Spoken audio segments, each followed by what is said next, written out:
Hi, it's Sue Greenwald with Awakened Stories. I'm here today with Deanna Carr with the Mystical Moonlight. Hey, Deanna, how are you? I'm good. How are you doing today? Good, good. I want to talk about Pitholem today. We've got lots of questions about Pitholem. Okay. Okay, and I happen to have my first one handy and I love playing with it. So the question is, how can we talk to Pitholem and how can we hear her answers more? Okay, so that is a fantastic question. So, first things first, you do have to be in more of a meditative state. If you do not channel, that's what we've got to get you to. Okay. If you are a channeler, this should come a little bit easier to you. Just sit down, do a meditative state, and try to ask questions. Remember that when we channel, it doesn't always sound like somebody else. Sometimes it's just our own voice responding to us. So that is one clear sign that something's coming through. So just listen to it. Or if you're a verbal channeler, you just allow it to come out through your mouth, obviously, and then listen to what is coming through because sometimes we don't really process the information in our brain first. We just allow it to be. Okay. For those that are non-channelers, you do want to start the practice of channeling. Now, it's going to be key for you to start in a meditative state. This is just for you to be relaxed and calm. No other distractions really. You can start with light music in the background, something to just soothe and ease you. Um, what you're going to want to do is if you have pithlum, you want to sit with it and or hold it. If you don't, what you want to do is say pithlum over and over and over in your head at least 20 times. Why? Because you're allowing your energy to pick up that you want to grab onto pithlum's energy and that you want to download pithlum, right? If you just say it once, it's like, do you really want that? So say it over and over. That way, the universe knows I want to know what Pithlum's got for me. Okay. Okay. Yeah. Um, you do want to stop after a certain point just so you can start that channeling process. So Okay. once you say it over and over and over, you're going to just allow yourself to be. And this is where you're going to be learning how to channel. Now, for me, I'm talking about me for a second because it's the easiest way. When I talk about channeling, I think about not only a tube of white light coming through, but also a almost like a clear cylinder. Okay. The reason being is I am the messenger. I am the what's it called? Um, Transmitter, transmit. Oh, receiver. something. Yeah. Yeah, you get what I'm saying. Yeah. So this is what I imagine. It is coming straight to me. The Mhm. information is coming straight down. Okay. And for me, I just start talking. It's the easiest way because when we start to add our brain into it, we start to filter through.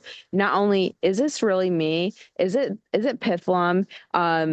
Is that the question I really wanted to know? You Yeah. start to let your brain take over, Right. and now you're not really channeling anymore. You're actually just asking yourself a whole bunch of questions and going down a rabbit hole. Right. So stop that right now. You're going to just start talking. This is a great way for intro channelers to start. You're just going to start talking. At first, it might sound weird, odd, random things might come out. And then this is where you're going to start asking questions. So now we're in our mindset of channeling. So now I want to ask Pithlum a question. Okay, what color is the sky? It is, and then you just start answering. You don't want to, what color is the sky, and then sit there and wait for the message. When you're just starting, you can't do that yet because you need to keep that channel to up to date. You need to keep it moving and flowing. So just answer it right away. Even if it sounds like baloney, just allow it to spew out. The first few times you channel is probably going to sound weird. Once you start getting a hang of it, you can start taking those little pause breaks and really hearing the messages as you progress with your channeling skills. Um, You'll also know at some point if you're really channeling when your voice starts to change. So if you've heard some of the pieces where I've channeled, sometimes you can hear my voice change. You get different accents. You talk at a different speed, a different rate. There's a whole bunch of things that happen while you channel. So in a short, this is how you channel. Okay. I Yeah, hope yeah. this helps. In 2 minutes or less, right? Yeah, yeah. Yeah. Okay. Next question is, can Pitholem help us open our third eye? Oh, of course. Yeah. Yeah. Pitholem can So, help with a lot of things. For your third eye, you don't necessarily need Pitholem. Sometimes just a clean, like a Reiki clearing or healing on yourself with your chakras. Sometimes we just keep our third eye shut. Sometimes it's from traumatic past that we've had that we're like, I don't want to know anymore, and you kind of shut it down. right, right. Mm. So there's a lot of ways it could be blocked, is what you're saying. Yes. So we have to truly want to reopen, if Yeah. we're not, yeah, A lot of people, they might want the information, but they still have a fear about doing it. And that can derive from anything. It could be past trauma. It could be from, I don't want to be weird. Do I really have the gifts? I don't think I do. So the smallest doubt in yourself is going to start to hold you back. right, So that's why I say just go for it. Even if you sound weird, odd, whatever, just go for it. Because right, as you progress with your skills, you are building up that confidence, and that confidence is going to help you to channel better in the future, to read better in the future, whatever it is, it will help later on, but you need to build the confidence through practice. right, right. So what kind of information can Pitholem provide for us? Anything. I Um, mean, Help in manifesting something, giving advice, telling us what to do, that kind of stuff, just providing information when we're researching, anything it like can that? pretty much answer anything. Yeah, So think about it like the internet. You want to go on and ask a question to Google. You don't have to type, you just have to sit still and ask a question. Um, it's just a different form. And then, like I said, you just have to allow it to be. But you can definitely ask whatever you want. I think we've done some where I've channeled random questions, asked questions. It does not have to be specific whatsoever. It can be random. So, okay, yeah. okay.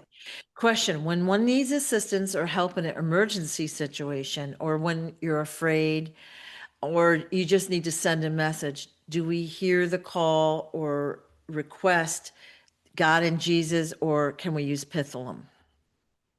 Okay, so this is okay. So this question's a little bit harder. This depends on your belief system in a Okay, sense. okay, Um, like for me, I would call in angels. I wouldn't yeah, call in God or Jesus. For others, if that's really your highest form of power, you feel the highest sense of calm, then call them in. right, Whatever you feel the calmest with, whatever you feel most connected to bring in the highest vibrational pattern for you, yeah, is what you want to do. The yeah, reason being is if you feel calm by calling that in, that is what's going to come to you, and that is what's going to soothe you. Now, when we call other beings in, you are allowing your will to go in a sense. You're asking for help. So they're going to come in and help. So be mindful of how you state stuff. Like if you want them to come in and help protect you, state that. Because yeah, if you're just saying come, what are they coming for? right, State that. So if you're asking for Pitholem to come in, you can ask her too. Just specify what you need, and that goes for anything. Like if you really want to get help, specify. I need help clearing energy. I feel an attachment, and then sit in a calm setting to try to alleviate the right, attachment. right, There are some pieces where you're going to have to put work in, like we can ask for help, but at some point they also want us to learn. Some of this happens because we need to learn a lesson, and that's why it might last longer than we want it to. right, right. I always started with angels because I didn't want to bother, God. I didn't want to be a bother to anyone. And I thought angels are like softer and easier. But I think that was my belief system. I had a self-worth thing going. Now I call Mhm. daddy in, I'll call Jesus in, whatever. Yeah, When I'm afraid, I need help, I can't figure something out, or I'll call yeah. the angels in. And usually the answer comes fairly quickly. you know? Yeah, they'll come quick, and the more you ask, the sooner they'll actually get there because you're kind of like Right. on redial. Yeah. You've already asked for the energy, you've already asked for the help and all of that. That's where it's what you're comfortable with. Yeah. Like you said, like you didn't feel comfortable doing that. That's fine. Yeah. Do what you're comfortable with. If you, like I say, I call the angels in first.